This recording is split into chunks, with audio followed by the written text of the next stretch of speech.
ओम नमो भगवते वासुदेवाय नमः। नमस्कार दोस्तों, स्वागत है आप सभी का हमारे यूट्यूब चैनल पावरफुल हिंदू धर्म में। आज से कार्तिक मास शुरू हो गया है। आज हम आप सभी को कार्तिक मास में श्रीमद् भागवत महापुराण में तृतीय स्कंद में कथा अध्याय 63 और 64 का रसपान कराएंगे। आइए रसपान कीजिए कथा अध्याय 63 का, जिसमें वर्णन है अष्टांग योग की विधि।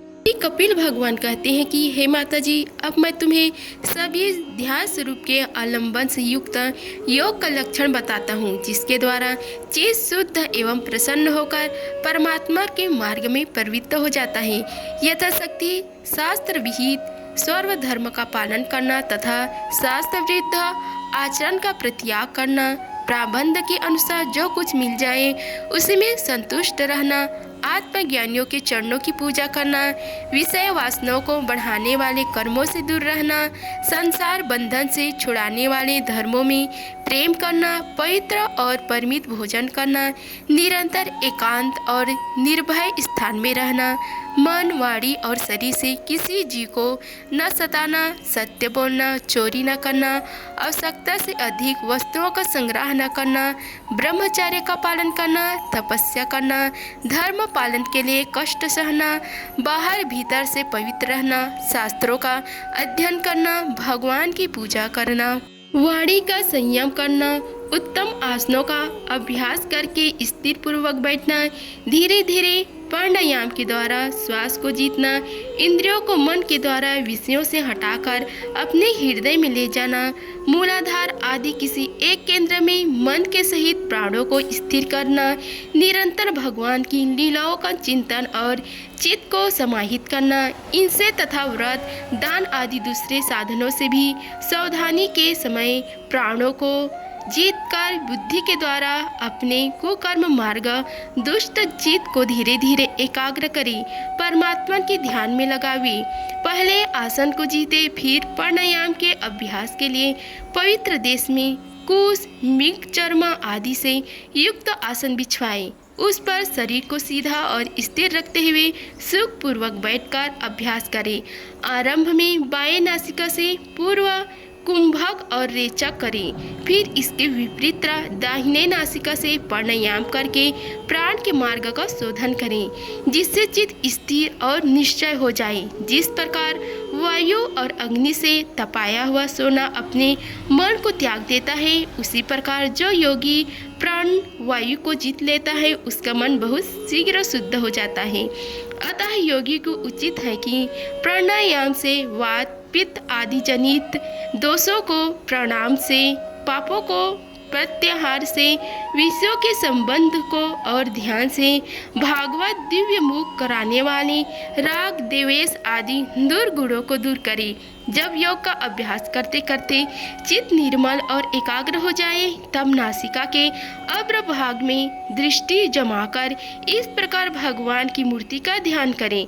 भगवान का मुख कमल आनंद से प्रफुल्ल है, नेत्र कमल कोश के समान रत्न नारे हैं, शरीर नीलकमल के समान श्याम है, हाथों में शंख, चक्र और गदा धारण किए हैं, कमल के केसर के समान पीला रेशमी वस्त्र लहरा रहे हैं, वक्ष स्थल में श्री वत्स चिन्ह है और गले में कस्तूप मणि झिलमिला रही है। वनमाला चरणों तक लटकी हुई है, जिसके चारों ओर भंवरे सुगंध से मतवाले होकर मधुर गुंजन कर रहे हैं। अंग प्रत्यंग में महामूल्य हार, कंकड़, किरीट, भुजबंद और नुपुर आदि आभूषण विराजमान हैं। कमर में करधनी की लड़ियां उसकी शोभा बढ़ा रही हैं। भक्तों के हृदय कमल ही उनके आसन है। उनका दर्शनीय श्याम सुंदर स्वरूप अत्यंत शांत एवं मन और नयनों को आनंदित करने वाला है। उनकी अति सुंदर किशोर अवस्था है। वे भक्तों पर कृपा करने के लिए आतुर हो रहे हैं। बड़ी मनोहर झांकी है। भगवान सदा संपूर्ण लोकों से वंचित है। उनका पवित्र यश परम कीर्तनीय है और वे राजा बलि आदि परम यशस्वियों के भी यशों को बढ़ाने वाले हैं। इस प्रकार श्री नारायण देव का संपूर्ण अंगों के सहित तब तक ध्यान करें जब तक चित्त वहाँ से हटे नहीं। भगवान की लीलाएं बड़ी दर्शनीय है, अतः अपनी रुचि के अनुसार खड़े हुए, चलते हुए, बैठे हुए, पढ़े हुए अथवा अंतर मन रूप से स्थित हुए उनके स्वरूप का विशुद्ध भावयुक्त चित्त से चिंतन करे। इस प्रकार योगी जब यह अच्छी तरह देख ले कि भागवत ग्रह में चित्त की स्थिति हो गई है, तब वह उनके समस्त अंगों में लगे हुए चित्त को विशेष रूप से एक एक अंग में लगाए। भगवान के चरण कमलों को ध्यान करना चाहिए। वे व्रज, अंकुश, ध्वजा और कमल के मंगलमय चिन्हों से युक्त है तथा अपने उभरे हुए लाल लाल शोभामय नख चंद्र मंडल की चंद्रिका से ध्यान करने वालों के हृदय के अज्ञान रूप घोर अंधकार को दूर कर देते हैं। इन्हीं के धोवन से नदियों में श्री गंगा जी प्रकट हुई थी, जिनके पवित्र जल को मस्तक पर धारण करने के कारण स्वयं मंगल रूप श्री महादेव जी और भी अधिक मंगलमय हो गए। अपना ध्यान कराने वाले के पाप रूप पर्वतों पर छोड़े हुए इंद्र के व्रज के समान भगवान की इन चरण कमलों के चिरकाल तक चिंतन करे। भव भय हरि अजन्मा श्री हरि की दोनों पिंडलियों एवं घुटनों का ध्यान करें, जिनको विश्व विधाता ब्रह्म जी की माता सूर्य वंदिता कमल लोचना लक्ष्मी जी अपनी जंघों पर रखकर अपने कांतिमान कर किसलियों की कांति से लाल लड़ाती रहती है। भगवान की जंघों का ध्यान करें, जो अलसी के फूल के समान नील वर्ण और बल की निधि है तथा गरुड़ जी की पीठ पर शोभामान है। भगवान के निस्तंभ बिंब का ध्यान करें, जो एड़ी तक लटके हुए पीताम्बर से ढका हुआ है और उस पीताम्बर के ऊपर पहनी हुई स्वर्णमयी करधिनी की लड़ियों को आलिंगन कर रहा है। संपूर्ण लोगों के आश्रय स्थान भगवान की उदर देश में स्थित नाभि सरोवर का ध्यान करें। इसी में ब्रह्म जी का आधारभूत सर्वलोकमय कमल प्रकट हुआ है। फिर प्रभु के श्रेष्ठ मरकत मणि सदृश्य दोनों स्तनों को चिंतन करें, जो वक्ष स्थल पर पड़े हुए शुभ्र हारों की किरणों से गौण वर्ण जान पड़ता है। इसके पश्चात पुरुषोत्तम भगवान के वक्ष स्थल का ध्यान करें, जो महालक्ष्मी जी का निवास स्थान है और लोगों के मन एवं नेत्रों को आनंद देने वाला है। फिर संपूर्ण लोगों के मन ने भगवान के गले का चिंतन करें, जो मानो कौस्तुभ मणि को भी सुशोभित करने के लिए उसे धारण करता है। समस्त लोकपालों की आश्रयभूता भगवान की चारों भुजाओं का ध्यान करें, जिनमें धारण किए हुए कंकड़े आभूषण समुद्र मंथन के समय मंदार जल की रगड़ से और भी उजले हुए लगे हैं। इसी प्रकार जिसके तेज को सहन नहीं किया जा सकता है, उस सहस्त्र धारों वाले सुदर्शन चक्र का तथा उनके कर कमलों में राजहंस के समान विराजमान शंख का चिंतन करें। फिर विपक्षी वीरों के रुधिर से सनी हुई प्रभु की प्यारी कौमोद की गदा का भैरव के शब्द से गुंजयमान वन माला का और उनके कंठों में सुशोभित संपूर्ण जीव के निर्मल स्वरूप कौस्तुभ मणि का ध्यान करें। भक्तों पर कृपा करने के लिए यहाँ सार रूप धारण करने वाले श्री हरि के मुख कमल का ध्यान करें, जो सुदृढ़ नासिका से सुशोभित है और झिलमिलाते हुए मकरकृत कुंडलों के हिलने से अतिशय प्रकाशमान स्वच्छ कपिलों के कारण बड़े ही मनोहर जान पड़ता है। काली काली घुंघराली अलग वली से मंडित भगवान का मुखमंडल अपनी छवि के द्वारा भैरव से सेवित कमल कोष का भी तिरस्कार कर रहा है। उसके कमल सदृश विशाल एवं चंचल नेत्र उस कमल कोष पर उछलते हुए मछलियों के जोड़े की शोभा को भी मात कर रहे हैं। उन्नत भ्रूलताओं से सुशोभित भगवान के ऐसे मनोहर मुख अरविंद की मन में धारण करके अलसाय रहित हो उसी का ध्यान करें।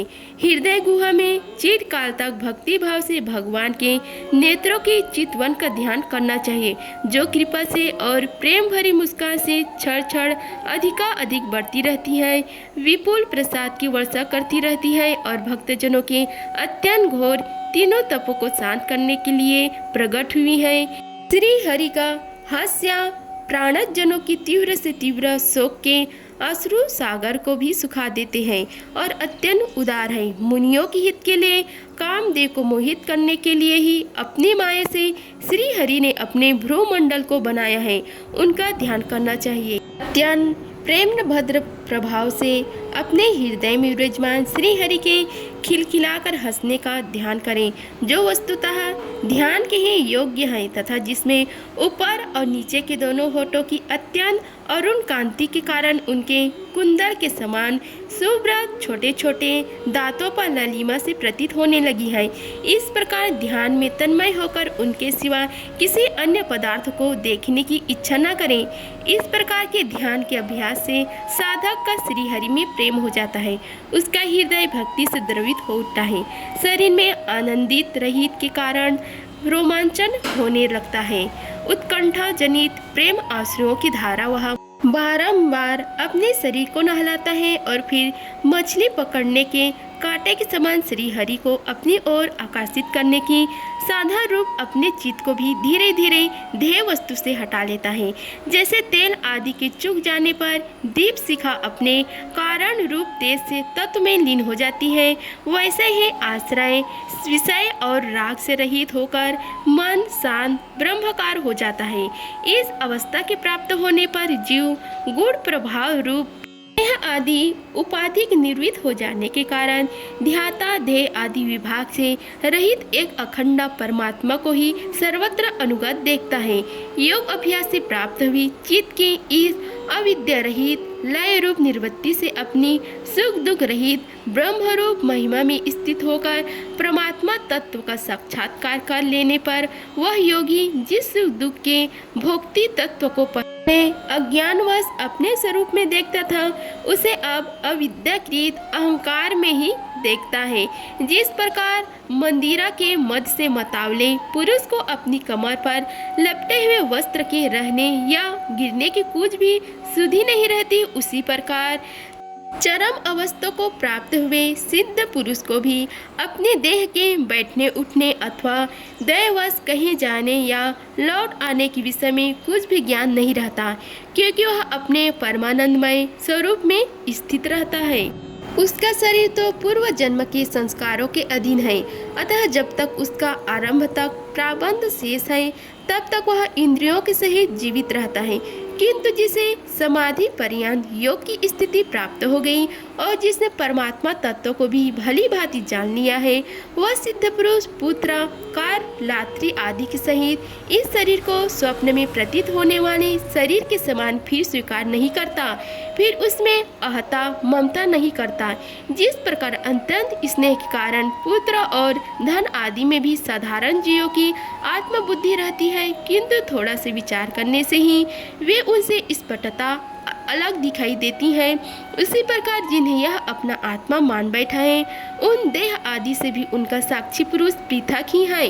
जिस प्रकार जलती हुई लकड़ी से, चिंगारी से, स्वयं अग्नि से ही प्रकट हुई धुएं से तथा अग्नि रूप मानी जाने वाली उस जलती हुई लकड़ी से भी अग्नि वास्तव में पृथक ही है, उसी प्रकार भूत इंद्र और अंतःकरण से उनका साक्षी आत्मा अलग है तथा जीव कहलाने वाले उस आत्मा से भी ब्रह्म भिन्न है और प्रकृति से उसके संचालक पुरुषोत्तम भिन्न है। जिस प्रकार देह दृष्टि से जरायुज, अंडज, स्वदेश और उद्भिद देश चारों प्रकार के प्राणी पंचभूत मात्र हैं, उसी प्रकार संपूर्ण जीव में आत्मा को और आत्मा में संपूर्ण जीव को अन्य भाव से अनुगत देखें।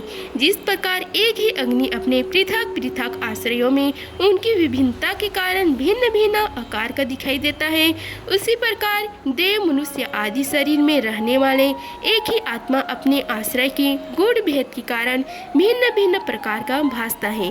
अतः भगवान का भक्त और जीव के स्वरूप को छिपा देने वाला कार्य कारण रूप परिणाम को प्राप्त हुई भगवान की इस अचिंत्य शक्तिमय माया को भगवान की कृपा से ही जीतकर अपने वास्तविक स्वरूप ब्रह्म रूप में स्थित होता है। इस श्री भागवत महापुराणे कथा अध्याय में तृतीय स्कंद में कथा अध्याय 63 समाप्त हुआ। पान कीजिए कथा अध्याय 64 का, जिसमें वर्णन है भक्ति का मर्म और काल की महिमा। आइए आगे की कथा का रसपान कीजिए। देवहूति ने पूछा, हे प्रभु, प्रकृति, पुरुष और महातत्व आदि जैसे लक्षण संख्य शास्त्र में कहा गया है तथा जिसके द्वारा उसका वास्तविक स्वरूप अलग अलग जाना जाता है और भक्ति योग ही जिसका प्रयोजन कहा गया है वह आपने मुझे बताया। अब कृपा करके भक्ति योग का मार्ग मुझे विस्तार पूर्वक बताइए। इसके सिवा जीवों की जन्म मरण रूपा अनेक प्रकार की गतियों का भी वर्णन कीजिए, जिनके सुनने से जीवों को सब प्रकार की वस्तुओं से वैराग्य होता है, जिसके भय से लोग शुभ कर्मों में प्रवृत्त होते हैं और जो ब्रह्म आदि का भी शासन करने वाला है, उस सर्व सामर्थ्य काल का स्वरूप भी आप मुझसे कहिए। ज्ञान दृष्टि के लुप्त हो जाने के कारण देह आदि मिथ्या वस्तुओं में जिन्हें आत्मा अभिमान हो गया है तथा बुद्धि के कामशक्त रहने के कारण अत्यंत श्रमिक होकर जो चिरकाल से अपार अंधकारमय संसार में सोए पड़े हैं, उन्हें जगाने के लिए आप योग प्रकाशक सूर्य ही प्रकट हुए हैं। श्री मैत्रेय जी कहते हैं कि हे गुरु श्रेष्ठ विदुर जी, माता की ये मनोहर वचन सुनकर महामुनि कपिल जी ने उनकी प्रशंसा की और जीवे के प्रति दया से द्रवीभूत हो बड़ी प्रसन्नता के साथ उसने इस प्रकार बोले। श्री भगवान ने कहा, हे माता जी, साधकों के भाव के अनुसार भक्ति योग का अनेक प्रकार से प्रकाश होता है, क्योंकि स्वभाव और गुणों के भेद से मनुष्य के भाव में विभिन्नता आ जाती है। जो भेदर्शी क्रोधी पुरुष हृदय में हिंसा, दंभ अथवा मातर्ष्य का भाव रखकर मुझसे प्रेम करता है, वह मेरा तामस भक्त है। जो पुरुष विषय, यश और ऐश्वर्य की कामना से प्रतिमा आदि में मेरा भेदभाव से पूजन करता है, वह राजस भक्त है। जो व्यक्ति पापों को क्षय करने के लिए, परमात्मा को अर्पण करने के लिए और पूजन करना कर्तव्य है, इस बुद्धि से मेरा भेदभाव से पूजन करता है, वह सात्विक भक्त है। जिस प्रकार गंगा का प्रभाव अखंड रूप से समुद्र की ओर बहता रहता है, उसी प्रकार मेरे गुरु के श्रवण मात्र से मन की गति का तैल धारावत अक्षन्न रूप से मुझ सर्व अंतर्यामी के प्रति हो जाना तथा मुझ पुरुषोत्तम में निष्काम और अन्यन प्रेम होना, यह निर्गुण भक्ति योग का लक्षण कहा गया है। ऐसे निष्काम भक्त दिए जाने पर भी मेरे सेवक को छोड़कर सलोक्य, सृष्टि, समीप्य, स्वरूप और समुच्चय मोक्ष तक नहीं लेते। भागवत सेवा के लिए मुक्ति का तिरस्कार करने वाला यह भक्ति योग ही परम पुरुषार्थ अथवा साध्य कहा गया है। इसके द्वारा पुरुष तीनों गुणों लांग कर मेरे भाव को मेरे प्रेम रूप अप्रकृति स्वरूप को प्राप्त हो जाता है। निष्काम भाव से श्रद्धापूर्वक अपने नित्य नैमित्तिक कर्तव्य का पालन कर नित्य प्रति हिंसा रहित उत्तम क्रिया योग का अनुष्ठान करने, मेरी प्रतिमा का दर्शन, स्पर्श, पूजा, स्तुति और वंदना करने, प्राणियों में मेरा भावना करने और धैर्य और वैराग्य के अवलंबन, महापुरुषों का मान, दीनों पर दया और सम्मान, स्थिति वालों के प्रति मित्रता व्यवहार करने, यम नियमों का पालन, अध्यात्म शास्त्र का श्रवण और धर्मों का उच्च स्वर से कीर्तन करने से तथा मन की सरलता, सत्य पुरुषों के संग और अहंकार के त्याग से मेरे धर्मों का, भागवत धर्मों का अनुष्ठान करने वाला भक्त पुरुष का चित्त अत्यंत शुद्ध होकर मेरे गुणों के श्रवण मात्र से अनायासी मुझमें लग जाता है। जिस प्रकार वायु की द्वारा उड़कर जाने वाला गंध अपने आश्रय पुष्प से घन इंद्रिय तक पहुंच जाता है, उसी प्रकार भक्ति योग में तत्पर और राग द्वेष आदि विकारों से शून्य चित्त परमात्मा को प्राप्त कर लेता है। मैं आत्मा रूप से सदा सभी जीवों में स्थित हूँ, इसलिए जो लोग मुझे सर्वभूत स्थिति परमात्मा का अनादर करके केवल प्रतिमा में ही मेरा पूजन करते हैं, उनकी वह पूजा सर्वज्ञ मात्रा है। मैं सबका आत्मा परमेश्वर सभी भूतों में स्थित हूँ। ऐसे दशा में जो मोहवश मेरी उपेक्षा करके केवल प्रतिमा की पूजन में ही लगा रहता है, वह तो मानो भस्म ही हवन करता है। जो भेददर्शी और अभिमानी पुरुष दूसरे जीवों के साथ वैर बांधता है और इस प्रकार उनके शरीर में विद्यमान मुझ आत्मा में ही द्वेष करता है, उसके मन को कभी शांति नहीं मिल सकती। हे माता जी, जो दूसरे जीवों का अपमान करता है वह बहुत सी घटिया बढ़िया सामग्रियों से अनेक प्रकार के विधि विधान के साथ मेरी मूर्ति का पूजन भी करे तो भी मैं उससे प्रसन्न नहीं हो सकता। मनुष्य अपने धर्म का अनुष्ठान करता हुआ तब तक मुझे ईश्वर की प्रतिमा आदि में पूजा करता रहे जब तक उसे अपने हृदय में एवं संपूर्ण प्राणियों में स्थित परमात्मा का अनुभव न हो जाए। जो व्यक्ति आत्मा और परमात्मा के बीच में थोड़ा सा भी अंतर करता है, उस भेददर्शी को मैं मृत्यु रूप में महान भय उपस्थित करता हूँ। संपूर्ण प्राणियों के भीतर घर बनाकर उन प्राणियों के ही रूप में स्थित मुझ परमात्मा का यथा योग्य दान मान मित्रता के व्यवहार तथा समदृष्टि के द्वारा पूजन करना चाहिए।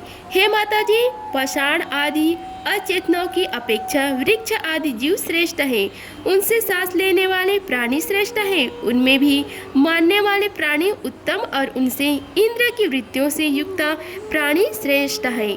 सेंद्रिय प्राणियों में भी केवल स्पर्श का अनुभव कराने वाले की अपेक्षा रस का ग्रहण कर सकने वाली मत्स्य आदि उत्कृष्ट है तथा रसवेताओं की अपेक्षा गंध का अनुभव कराने वाले भ्रमर आदि और गंध का ग्रहण कराने वालों से भी शब्द ग्रहण कराने वाले सर्प आदि श्रेष्ठ है। से भी रूप का अनुभव कराने वाले काका आदि उत्तम है और उनकी अपेक्षा जिनके ऊपर नीचे दोनों ओर दांत होते हैं वे जीव श्रेष्ठ हैं। उनमें भी बिना पैर वालों से बहुत से चार वाले श्रेष्ठ हैं तथा बहुत चरणों वाले से चार चरण वाले और चार चरणों वाले से भी दो चरण वाले मनुष्य श्रेष्ठ हैं। मनुष्य में भी चार वर्ण श्रेष्ठ हैं, उनमें भी ब्राह्मण श्रेष्ठ हैं। ब्राह्मणों में वेद को जानने वाले उत्तम हैं और वेदज्ञों में भी वेद का तात्पर्य जानने वाले श्रेष्ठ हैं।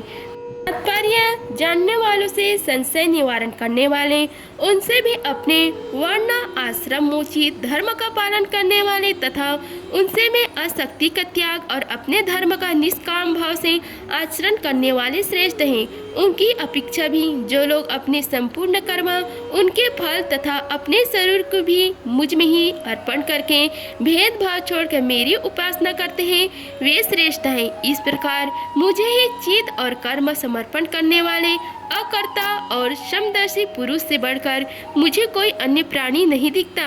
अतः यह मानकर कि जीव रूप अपने अंश से साक्षात भगवान ही सब में अनुगत है, इस समस्त प्राणियों को बड़े आदर के साथ मन से प्रणाम करें। हे माता जी, इस प्रकार मैंने तुम्हारे लिए भक्ति योग और अष्टांग योग का वर्णन किया है। इनमें से एक का भी साधन करने से जीव परम पुरुष भगवान को प्राप्त कर सकता है।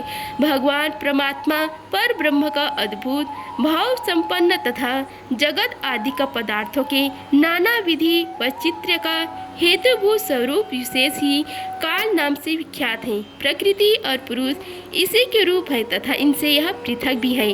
नाना प्रकार के कर्मों का मूल अदृष्ट भी यही है तथा इसी से महातत्व आदि के अभिमानी भेददर्शी प्राणियों को सदा भय लगा रहता है। जो सबका आश्रय होने के कारण समस्त प्राणियों में अनुप्रविष्ट होकर भूतों द्वारा ही उनका संहार करता है, वह जगत का शासन करने वाले ब्रह्म आदि का भी प्रभु भगवान काल ही यज्ञों को पालन देने वाला विष्णु है। इसका न तो कोई मित्र है, न कोई शत्रु और न तो कोई सगा संबंधी ही है। यह सर्वदा सजग रहता है और अपने स्वरूप भूत श्री भगवान को भूलकर भोग रूप प्रमाद में पड़े हुए प्राणियों पर आक्रमण करके उनका संहार करता है।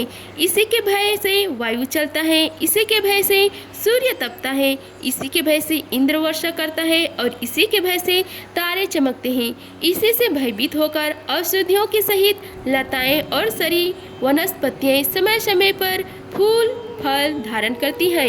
इसी के डर से नदियां बहती हैं और समुद्र अपनी मर्यादा से बाहर नहीं जाता। इसी के भय से अग्नि प्रज्वलित होती है और पर्वतों के सहित पृथ्वी जल में नहीं डूबती। इसी के शासन से यह आकाश जीवित प्राणियों को श्वास प्रश्वास के लिए अवकाश देता है और महातत्व अहंकार रूप शरीर का 7 आवरणों से युक्त ब्रह्मांड के रूप में विस्तार करता है। इस काल के ही भय से सत्व आदि गुणों के नियम तक विष्णु आदि देवगण, जिनके अधीन यह सारा चराचर जगत है, अपने जगत रचना आदि कार्यों में युग क्रम से तत्पर रहते हैं।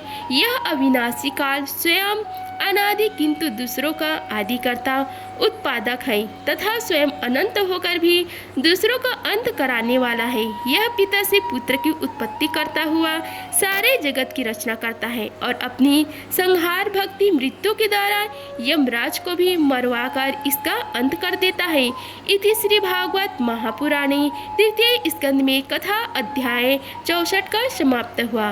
अगर आप सभी को हमारी वीडियो अच्छी लगी होगी तो वीडियो को लाइक कीजिए, चैनल को सब्सक्राइब कीजिए और कमेंट बॉक्स में ओम नमो भगवते वासुदेवा लिखें। धन्यवाद। मिलते हैं अगले वीडियो में, तब तक के लिए जय श्री राधे कृष्णा।